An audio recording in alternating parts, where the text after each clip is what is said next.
Number 3 جو ہدف ہے بہت بڑا بہت بڑا بہت بڑا، جنسی انضباط، سیکس ڈسپلن،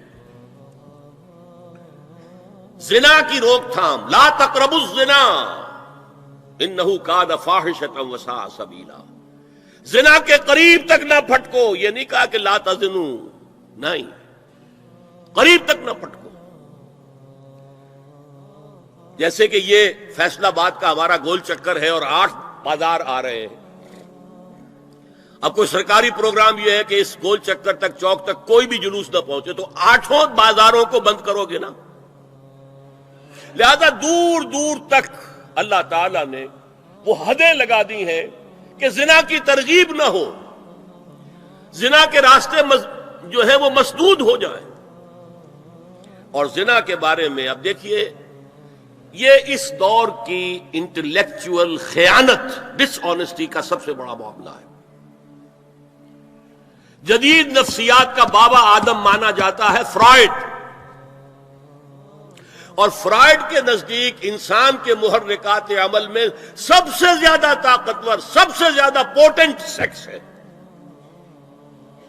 مارکس نے قرار دیا پیٹ کو معاشی ضرورت، فرائڈ نے کہا نہیں، سیکس ہے اصل شے، اصل محرک انسان میں۔ یہاں تک کہتا ہے ایڈیپس کمپلیکس، باپ اگر محبت بھری نگاہ سے بیٹی کو دیکھ رہا ہے تو یہ بھی سیکس ہے، اور ماں اگر بیٹے سے محبت کر رہی ہے تو یہ بھی سیکس ہے۔ انا للہ و انا الیہ راجعون۔ ان کمبختوں کا اصل یہ معاملہ ہے کہ ایک شے پر نگاہ جم گئی تو سب کچھ اسی کے گرد گھما دیا، ورنہ بات غلط نہیں ہے۔ Sexual motive one of the most important motives, no doubt about it. اگر یہ نہ ہو، اگر عورت میں مرد کے لیے اٹریکشن نہ ہو، اگر عورت کو مرد کی احتیاج نہ ہو تو تمدن ختم ہو جائے۔ کون شادی کا کھکیڑ مول لے گا؟ ایک پیٹ پالنا اور ہے، خاندان کی ذمہ داری اور ہو جائے گی۔ یہ اس قدر زبردست جو ہے، یہ موٹیویشن ہے، اندر سے جذبہ ہے اور اٹریکشن ہے شدید۔ اس اعتبار سے یوں سمجھیے، جتنا زوردار گھوڑا ہو اتنی ہی زوردار لگام چاہیے اگر ڈسپلن میں رکھنا چاہتے ہیں۔ لہذا اس سیکس کو ڈسپلن میں لانے کے لیے کہ قانونی تعلق ہو ایک مرد اور عورت کے درمیان، ازدواج ہو، شادی ہو جائے، یا دوسرا راستہ وہ بھی تھا جو آج کل نہیں رہا، باندھی ہو کسی کی، مل کے یمین ہو، ان کے اندر سیکشول انٹرکورس جو ہے وہ ہو اور اس سے باہر نگاہ بھی نہ جائے۔ اس زنا کے بارے میں حضور نے جو، اچھا ایک تو میں آپ کو بتاؤں کہ قرآن اور حضور دونوں کس قدر حقیقت پسند ہے۔ سورہ آل عمران میں فرمایا زُيِّنَ لِلنَّاسِ حُبُّ الشَّهَوَاتِ مِنَ النِّسَاءِ وَالْبَنِينَ وَالْقَنَاطِيرِ الْمُقَنطَرَةِ مِنَ الذَّهَبِ وَالْفِضَّةِ وَالْخَيْلِ الْمُسَوَّمَةِ وَالْأَنْعَامِ وَالْحَرْثِ۔ انسان کے اندر محبت پلا دی گئی ہے، مزین کر دی گئی ہے، کن کن چیزوں کی؟ سب سے پہلے عورت، سب سے امپورٹنٹ موٹیو عورت، پھر بیٹے،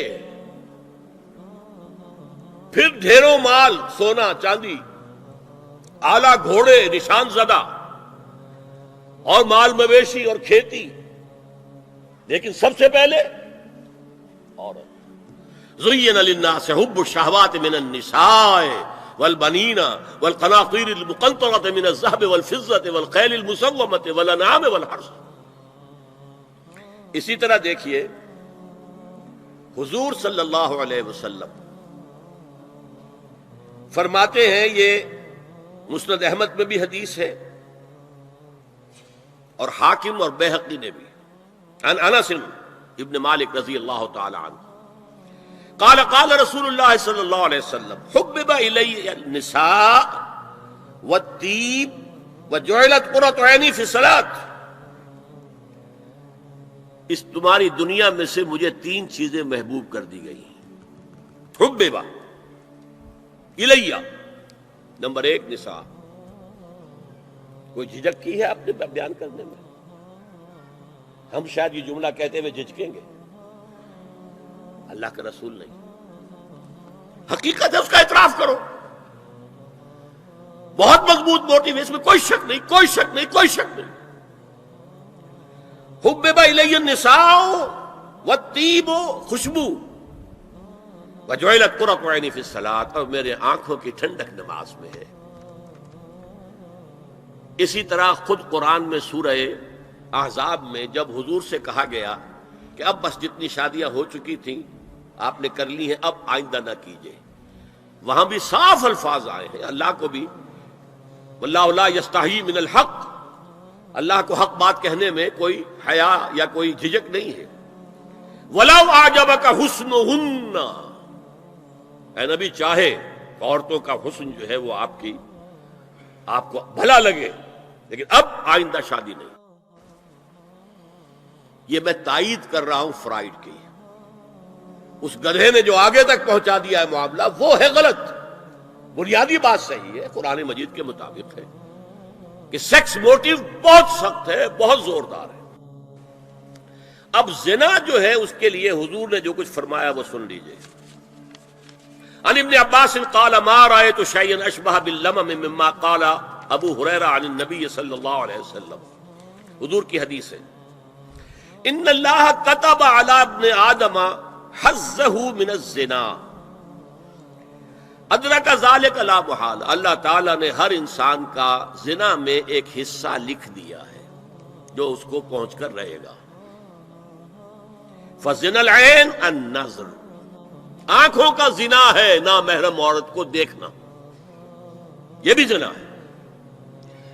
اگر زنا کو روکنا ہے تو یہاں پر بھی قدغن لگے گی. ایک جگہ آیا ہے حدیث میں النظر سہم، یہ تیر ہے. یہ نظر جو ہے نگاہوں کے تیر، یہ تو آپ شاعری کے اندر بھی اور گانوں کے اندر بھی نگاہوں کے تیر سنتے ہیں کہ نہیں سنتے؟ النظر سہم، یہ تیر ہے. وزن اللسان النطق یا منطق، زبان کا زنا ہے کسی عورت سے گفتگو کر کے چٹخارے لینا. عورت کی آواز میں بھی ایک لوچ ہے، حسن ہے. اللہ تعالیٰ نے اسے سراپا ایسا بنایا ہے کہ مرد کے لیے اس کی ہر شے کے اندر اٹریکشن ہے، اس کی آواز میں اٹریکشن ہے. والنفس تمنا وتشتہی، اور باقی رہ گیا نفس، وہ تمنا کرتا ہے کہ اب میں اس سے آگے بھی بڑھوں اور زنا بھی کر لوں. والفرج یصدق ذلک کلہ او یکذب، لیکن یہ ہو بھی سکتا ہے نہیں بھی ہوتا، لیکن یہ زنا تو کر چکا نا. کان کا زنا اس نے کر لیا، آنکھ کا زنا اس نے کر لیا، زبان کا زنا اس نے کر لیا. اس کو زنا کی تعریف میں لایا.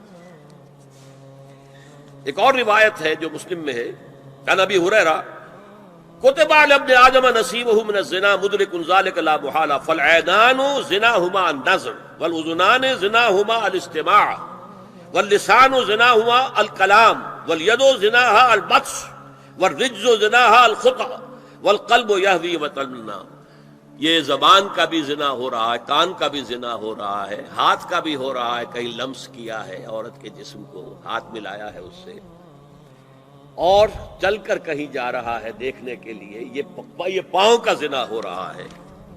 یہ ہے زنا کی شکلیں جو محمد الرسول اللہ صلی اللہ علیہ وسلم نے بیان کی. تو زنا کا روک تھام، زنا کی جو ہمارے معاشرتی اہداف کے اندر بہت اہم ہے، بہت اہم ہے، بہت اہم، ورنہ معاشرہ ٹوٹ پھوٹ کا شکار ہو جائے گا. میاں بیوی میں اعتماد نہیں ہے، بے اعتمادی کی فضا میں اولاد جو پلے گی اس کی منفی نفسیات ہوں گی، کبھی مثبت نفسیات نہیں ہو سکتی. والدین میں محبت ہے، آپس میں اعتماد ہے، تو ایک دوسرے پر اعتماد ہے، ایک دوسرے کا لحاظ ہے، ایک دوسرے کی دلجوئی ہے، ایک دوسرے کی مدد ہے. یہ ساری چیزیں جو ہے وہ ایک فضا پیدا کرتی ہیں گھر کے اندر. وہ ایک نارمل، ایک صحت مند فضا جس میں کہ نئی نسل پروان چڑھے گی تو وہ ایک پازیٹیو اور مثبت نفسیات لے کر پیدا ہو. اچھا اور دیکھیے اس میں کیا کیا کچھ حضور کی طرف سے آئے ہیں. حضرت جابر ابن عبداللہ فرماتے ہیں من کان یؤمن باللہ والیوم الآخر فلا یخلون بامرأۃ لیس معها ذو محرم فإن ثالثہما الشیطان. رواہ احمد۔ دیکھو جو شخص بھی اللہ پر اور یوم آخر پر ایمان رکھتا ہو وہ کبھی کسی اجنبی عورت کے ساتھ خلوت میں نہ رہے، ملاقات نہ کرے جس کے ساتھ کہ اس کا کوئی محرم شامل نہ ہو۔ کوئی عورت آئی ہے آپ سے مسئلہ پوچھنے کے لیے، اس کا باپ، اس کا بیٹا، اس کا بھائی، اس کا شوہر ساتھ ہونا چاہیے، اکیلے نہیں۔